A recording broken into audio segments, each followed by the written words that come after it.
Hey everyone, welcome to Logan's Mosh Pit. Glad to have you here. Do me a favor and please subscribe if you haven't already.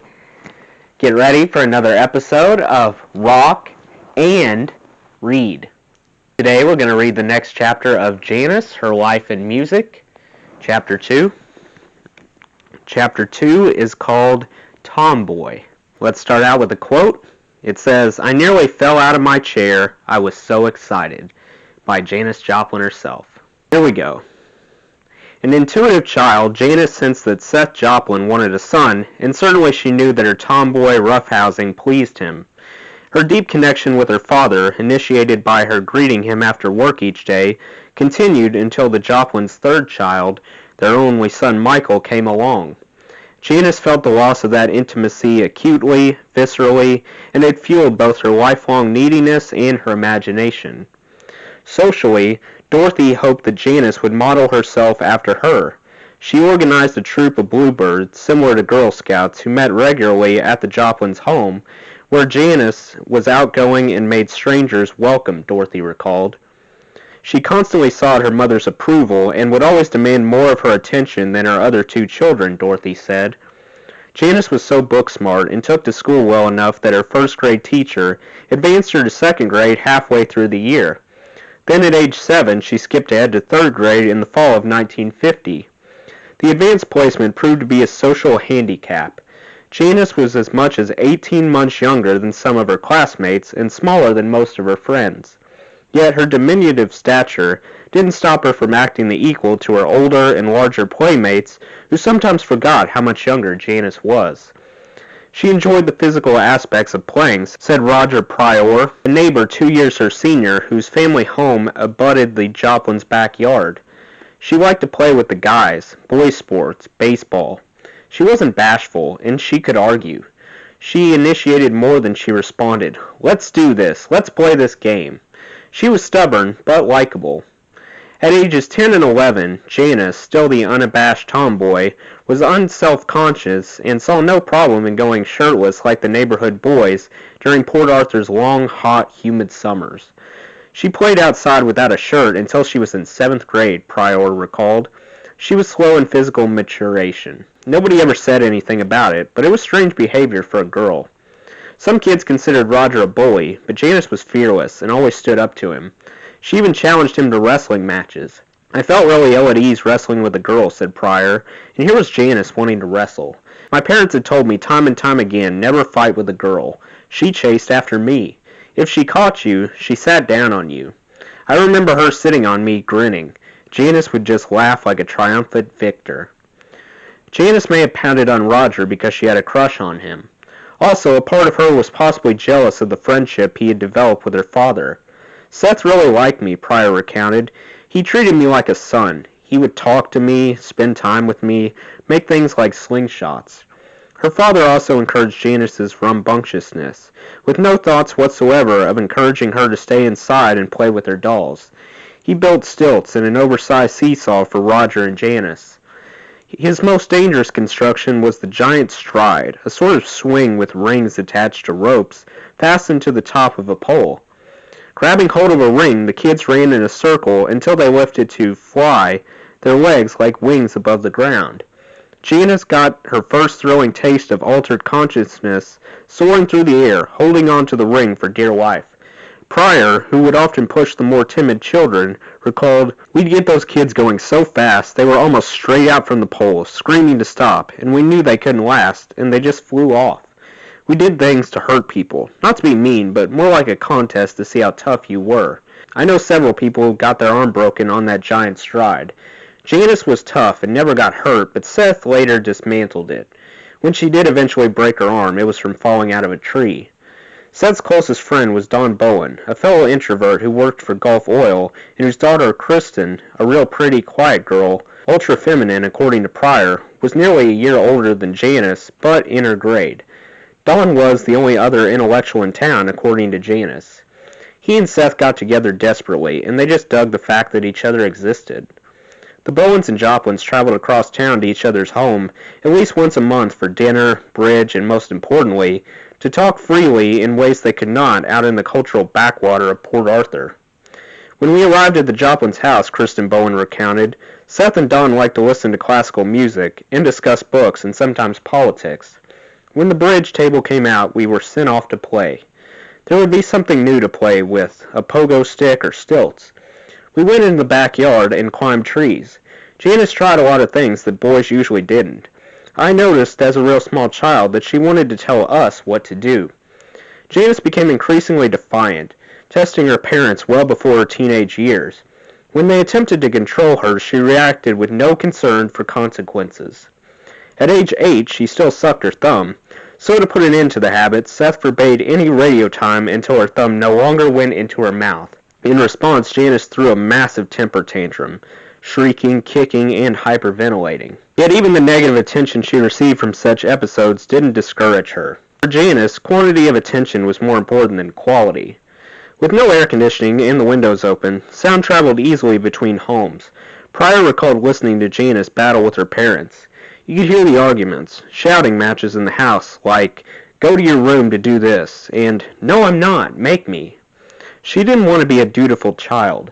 She was disobedient. Seth or Dorothy would call for her to come inside, and it was 8 or 9 o'clock at night. Janis would just say, "I'm not coming in. I'm going to play until everyone else goes." One particular clash of wills haunted Seth Joplin for decades. He and Janis had been in the backyard playing dominoes, and when night fell, mosquitoes started attacking. They ran for the house, but Janis accidentally dropped the box of dominoes, which scattered. He recalled, "I told her she had to pick them up before she could come in, but she refused. It was probably silly on my part, but I insisted. She and I stayed out there and fought those mosquitoes, and she cried for a good 30 minutes until she finally did it. I think that incident might have had something to do with her later life, because she was forced to pick up those pieces. When she was forced to do something she didn't want to do, she would do unusual things, against the norm. In high school, this trait would make Janis persona non grata among her classmates, but as a young girl, such behavior helped keep her father's attention focused on her. Janis was rarely ignored. This would have been the worst possible punishment. As she became more headstrong, Janis also developed a way to calm herself. While in 3rd grade, she began painting and drawing and showed real talent. Putting images on paper or canvas seemed to soothe her. Her teachers and parents soon recognized her gifts. She responded with more output and dedication. Janis loved to draw horses, Pryor recounted. She told me more than one time that horses were real hard to draw. As an elementary school kid, she already knew she wanted to be an artist. You could see the artwork all over her bedroom walls. Her coordination was superb, according to Dorothy. You had to show her once, and she could do it. I immediately got her a teacher who put her right into painting. She didn't want watercolors. She wanted oils. Ever the accommodating parents, possibly hoping to make their daughter more compliant, Seth and Dorothy bought her an easel, paints, and brushes. In later life, Janis would downplay or even deny her parents' doting nature, their clear appreciation and support for her early talents. Her myth of this perpetually misunderstood child gave journalists a hook for their profiles, but it wasn't the truth. Kristen Bowen, like Janis, took art lessons at teacher Ruth Hall's home on Saturday mornings. Soon the two girls competed as artists. Not a fierce competition, but sort of, Bowen reflected. We weren't trying to do the same thing, but it was on the same path.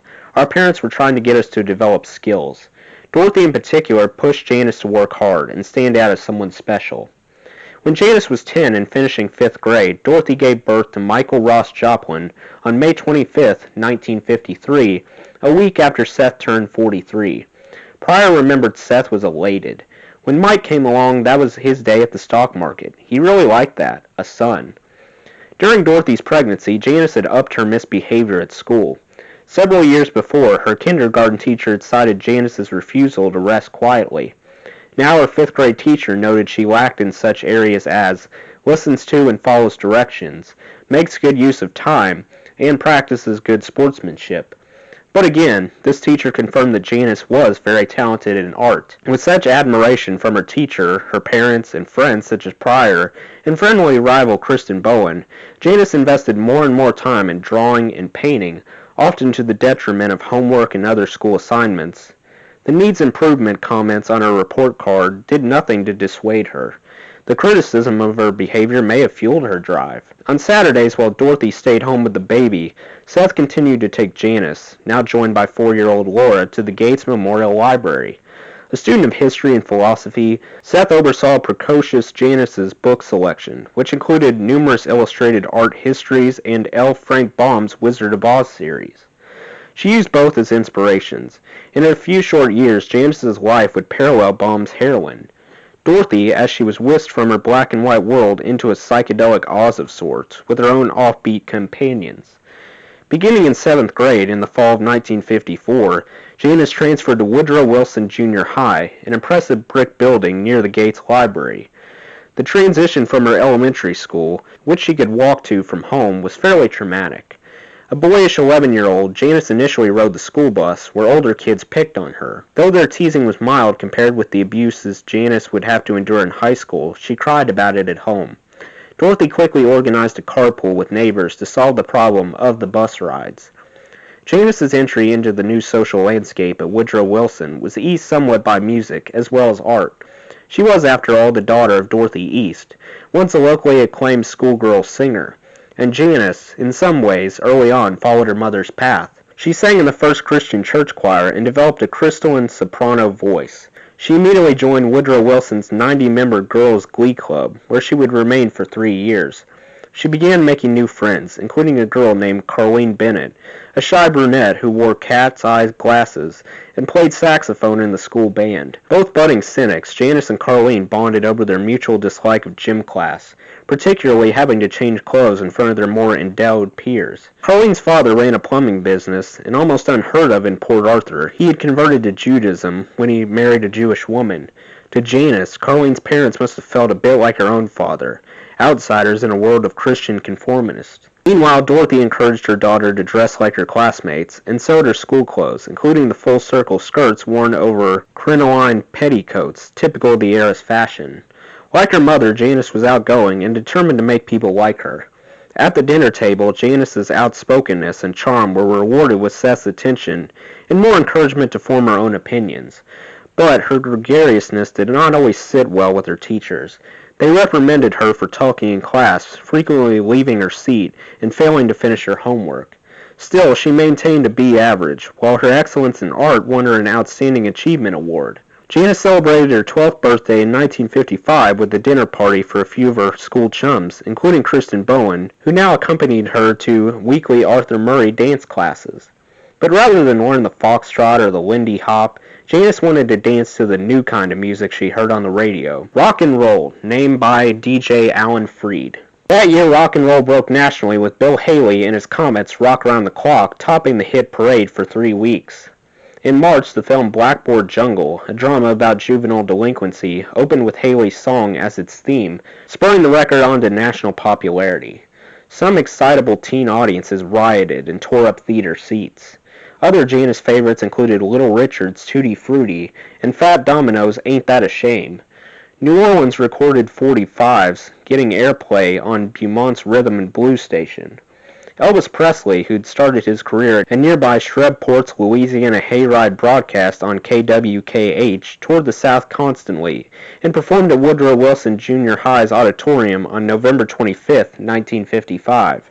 At 12, Janis was not allowed to attend, but the frenzy around his appearance must have grabbed her attention. She began buying his 45s and spinning her radio dial to catch more of this music that seemed made for her. Seth Joplin, detesting what he considered the rock and roll fad, as did many of his generation, did not like sharing his phonograph with Janis, but he finally relented and occasionally allowed his eldest to play her raucous records. Eventually she'd get her own portable record player for her bedroom. Janis's Saturday visits to the library with her dad, now included Carleen Bennett, were often followed by a trip to the post office, where Seth would show the girls the wanted posters. Janis and Carleen compared notes on which outlaws they found most attractive. At the library, Seth continued to supervise Janis's reading selections, whereas Carleen chose whatever she pleased. The more risque, the better. At home, she thumbed through the pages, marking any racy sections or curse words to show Janis. The girls became obsessed with cussing, and even learned sign language so they could curse without anyone knowing. In 1956, Grace Malach's steamy Peyton Place caught their attention with its back cover copy, the big bestseller about small-town USA, which has been and banned Its author described as the young housewife in blue jeans who created America's most controversial novel. Also that year, Janis saw several influential films with outsider themes such as drug addiction, teen rebellion, and premarital sex. The Man with the Golden Arm, winning Frank Sinatra an Oscar nomination for his portrayal of a junkie, Rebel Without a Cause, James Dean's breakthrough, and Josh Logan's Picnic with William Holden as a charismatic drifter. Dorothy's idea of wholesome entertainment was being absurd, but consumed with mothering Janis's siblings, she was helpless to stop it. Her husband, meanwhile, was focusing more of his attention on his 3-year-old son. Some 5 years earlier, Seth had first backed away from his daily after-work conversations with Janis when Dorothy scolded him for sharing with his impressionable daughter stories of making homemade beer in college. With perfect timing, rock and roll and novels and movies with questionable morals arrived to offer Janis new horizons, a kind of sanctioned subversiveness she could tap into.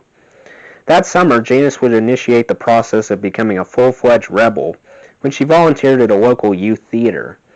Now a teenager, she looked on while her friends Carlene and Christian began pairing off with boys, as the less curvaceous, less swan-necked Janis could only long for the armist's attention her peers inspired.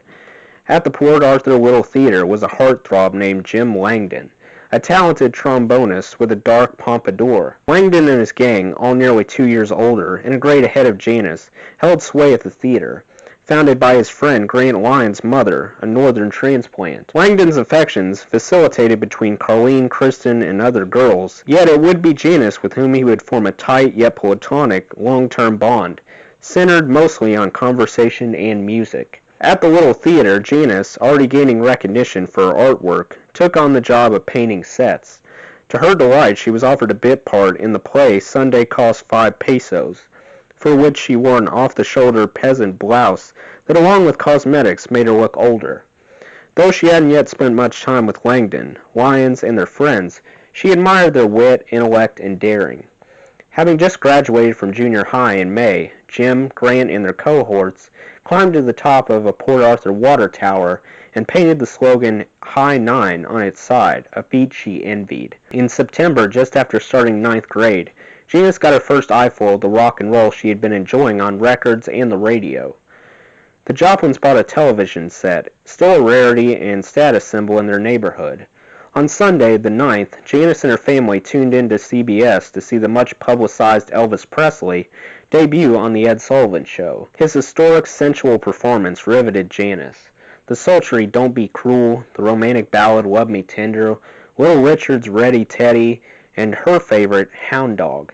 She became so enamored of Hound Dog she somehow tracked down the original version, a 1953 R&B hit on the Houston-based Peacock label by Willie Mae, Big Mama Thornton. How a 13-year-old white girl in segregated Port Arthur found the R&B single remains a mystery, but she did. The lyrics in the Presley version refer to an actual dog that never caught a rabbit. In the original, by contrast, Big Mama calls out a gigolo with fury.